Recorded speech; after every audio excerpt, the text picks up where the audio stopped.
Has your own acting been inhibited by directing yourself? Never, no. Some people think that Harry Lime was perhaps your best realized performance in films. It's the best part I ever had in films. It was a pretty short part. Yeah, but, you know. You were talked about a lot, but it was a short best part. Best part I ever had. I don't think there's been as good a part in a movie since the war for any actor. But you'd agree that you also had a good director? Oh, marvelous. And Carol Reed. Marvelous. Yeah. But had you directed it yourself, you don't think it would have made that much difference? Oh, I don't think that's a fair question, you know? Well, I'm trying to get back to my original question, which was... because I don't want to seem to be ungrateful to Carol Reed, and yet I don't really and honestly think that an actor who is a director needs a director in movies as much as he does on the stage. It's so easy to direct yourself in movies. It's very hard in the theater. And yet actors have been directing themselves in the theater for 2,000 years. But in movies, it's very easy. I'm going to try it another way. Would you like the opportunity of directing Charlie Chaplin? Yes, I wrote a movie for him, and he agreed to do it for a year, and finally got cold feet and bought the film for me. It was Monsieur Werdou. And he directed it himself? Yes, but I wanted to direct it, and for a long time he agreed to let me, and then he finally decided to make it himself. Well, is it a fair question to ask you if you think it might have been a better performance in some ways had you directed it? It would have been a better picture.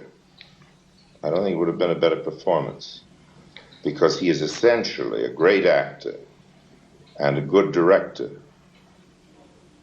And it is conceivable that he could have a better movie than he can make, a better talking movie than he can make as a director. But this is simply a qualification of his directing ability. Not of his acting ability. And has nothing to do with whether he is acting at the same time as he's directing. Not at all. I see. Well, I'm stymied there, too. No, I don't want to stymie you. Excuse me. I've been playing lawyers too often in movies the last couple of years, I think. I just got out of a big courtroom scene now, and I'm so used to thwarting the prosecutor here that's probably... I'm not being fair. I know what you're trying to get me to admit, that I would act better if I allowed myself to be directed, and it's something I don't want to admit because I get so few chances to direct.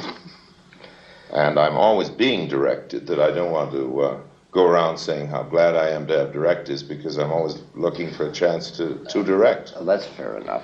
But can't be more frank than that. But they are basically two jobs, aren't they? Is it not possible that you could conceivably do a better job of one or the other if you had only one to concentrate on? No.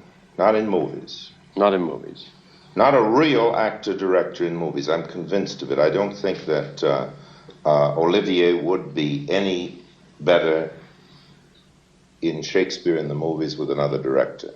I might, as a rival director, think somebody could make a better picture around it, as I do Chaplin, or as he might think about my pictures. Yeah.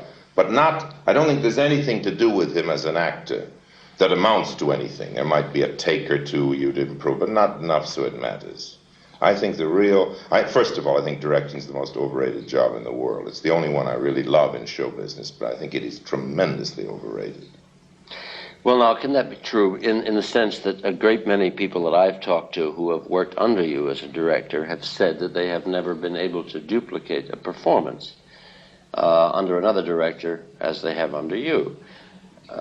This is a statement from an actor and an actress, which seems to indicate that directing is to them terribly important. I think it is to actors. I agree. But I think that a director ought to be the assistant and the foundation of a performance, you know? And I think that is a very difficult job, a very worthy job, one that I'm proud to do, and the only one in films that gives me any pleasure at all. I loathe acting in films. But I do think that it's been overblown. Then why aren't there more good directors? Oh, well. There are a lot of bad directors at work. I mean, we can say that. There are more bad directors at work than people know. because it's the only profession, movie directing, not stage directing, the only profession in the world where you can be incompetent and go on being successful for 30 years with nobody ever discovering it. Well, now why? I mean utterly and truly incompetent. Well, now why is that? Because the only job that a director can do in a film of real value is to do something more than what will happen automatically. If the story is put on, if the actors are good, they find themselves around the cutter, the cameraman, everything. If a director is something of a cameraman, something of a cutter, something of an actor, something of a writer, and preferably completely a cameraman, completely a writer, completely an actor, then his contribution is a real one. Otherwise, he's simply the man that says, action, cut, take it a little slower, take it a little faster, and nobody will ever discover that he doesn't know anything.